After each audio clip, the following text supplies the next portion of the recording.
chain reactions, and then it's hard to handle them. So that's why, even though nuclear energy is actually one kind of renewable energy for sure, but it's also dangerous for the environment if it's not handled or managed properly. So it's also kind of great emphasis. Earlier, Western world, especially in Europe and US, they have so much of focus on nuclear energy before, and it's very cheap. It's very cheap compared to even the coal energy. But the problem is that if it's not handled properly, and if it is somewhat, even a small mishap happen, then the destruction would lead to so many side effects. So that's why now they are slowly shifting from nuclear energy towards solar and other.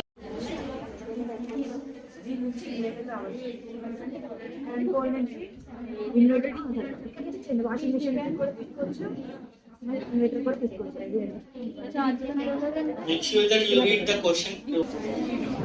I will reveal the answer at the end, so no worries. But I just want to see how far you know about this, the systems. So how exactly.